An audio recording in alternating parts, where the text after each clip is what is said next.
అందరికీ నమస్కారం. ఎలా ఉన్నారు? మీరు కమెంట్లో తెలియజేయండి. అండ్ మేము బాగున్నాం, మా టీం బాగుంది. అండ్ మీ అందరి సహకారంతో మేము త్వరలో 3000 సబ్స్క్రైబర్లు కూడా రీచ్ అవ్వబోతున్నాం. అండ్ అలాగే మా వీడియోస్ని ఎక్కువ మందికి రీచ్ అయ్యేలాగా షేర్ చేస్తున్న ప్రతి ఒక్కరికి థ్యాంక్స్.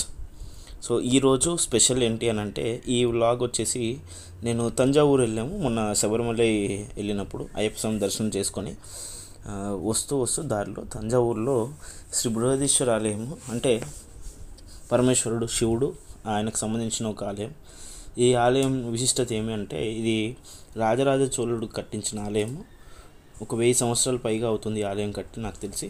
అంటే అక్కడ ఉన్న ఇన్ఫర్మేషన్ ప్రకారంగా మనం ఆలయం లోపలికి వెళ్ళగానే మనకి ఇదిగో ఇలా బ్లూ ప్రింట్ ఉంటుంది ఆలయంకి. అట్లనే ఆ బ్లూ ప్రింట్ పక్కనే, అంటే ఎక్కడెక్కడ ఏమేమి ఉన్నాయనేది బ్లూ ప్రింట్లో ఉంటుంది. దాని పక్కనే ఈ ఆలయంకి సంబంధించిన హిస్టరీ మొత్తం అక్కడ రాసి ఉంటుంది. 3 లాంగ్వేజెస్లో ఉంది: తమిళ్, హిందీ అండ్ ఇంగ్లీష్. ఈ 3 లాంగ్వేజెస్లో మనకు అది అవైలబుల్ ఉంటుంది.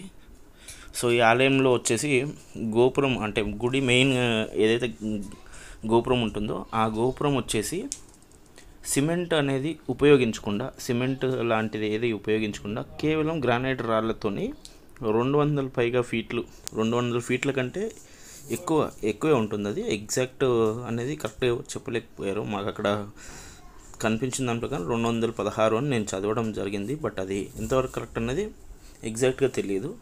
సో అంత హైట్లో కట్టారు. పైగా దాన్ని ఎంత స్ట్రాంగ్గా కట్టారంటే, ఎలాంటి వరదలు, తుఫాన్లు, తర్వాత భూకంపాలు, ఇట్లా ఏమన్నా ప్రకృతికి సంబంధించిన వైపరీత్యాలు ఏమైనా జరిగినా కూడా ఈ ఆలయం చెక్కు చెదరకుండా ఉండడానికి చాలా స్ట్రాంగ్గా కట్టారు. 1000 ఏళ్ళు దాటిపోయినా కూడా చెక్కు చెదరకుండా ఉంది ఈ ఆలయం.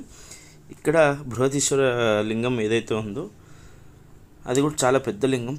ప్రపంచంలో ఉన్న అతిపెద్ద శివలింగాల్లో అదొక శివలింగం. నాకు తెలిసి ఇది నెంబర్ 1 ఆర్ నెంబర్ 2, సెకండ్ ప్లేస్లో ఉండొచ్చు, అంటే నాకు తెలిసిన ఇన్ఫర్మేషన్ ప్రకారంగా. అలాగే ఇక్కడ నందీశ్వరుడు కూడా 13 ఫీట్ల హైట్లో ఉంటాడు. మేము కొంచెం సమయభావం వల్ల నందీశ్వరుడికి సంబంధించిన వీడియో పూర్తిగా తీయలేకపోయాము. మేము టెంపుల్ నుంచి బయటకు వచ్చిన తర్వాత మాకు ఆ నందీశ్వరుడి గురించి కూడా, అంటే ఈ టెంపుల్ విషయం కొంచెంగా తెలిసింది. చాలా విశాలమైన టెంపుల్. ఖచ్చితంగా తమిళనాడు వెళ్తే ఖచ్చితంగా విజిట్ చేయండి. సో ఈ గర్భాలయం గురించి కూడా మేము విన్నది ఏంటి అని అంటే, దీనికి సంబంధించి నీడ ఎక్కడ కూడా కింద పడదు. కింద నీడ కనిపిస్తుంది కదా మనకి, నీడ కనిపించదు. అంటే ఈ టెంపుల్కి సంబంధించిన నీడ కనిపించదు. మేము వెళ్ళినప్పుడు కూడా కనిపించలేదు. మీరు వీడియోలో కూడా గమనించవచ్చు, నీడ కనిపించట్లేదు.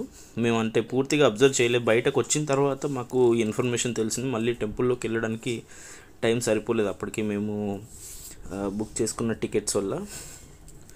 సో నెక్స్ట్ టైం వెళ్ళినప్పుడు ఖచ్చితంగా దీనికి సంబంధించి ఇంకా ఎక్కువ ఇన్ఫర్మేషన్ ప్రొవైడ్ చేయడానికి అని చెప్పి నేను ట్రై చేస్తాను. అండ్ ఫైనల్ ఇన్ఫర్మేషన్ ఏంటి అని అంటే, ఈ ఆలయంలో యూస్ చేసిన రాళ్ళ బరువు, అంటే 200 ఫీట్లు ఏదైతే హైట్ ఉందో గోపురము, దానికి 130,000 టన్నుల బరువు ఉన్న రాళ్ళని ఉపయోగించారని తెలిసింది. సో ప్లీజ్ లైక్ చేయండి, సబ్స్క్రైబ్ చేయండి, షేర్ చేయండి. మరిన్ని వీడియోస్ కోసం మీరు మమ్మల్ని ఫాలో అవ్వండి.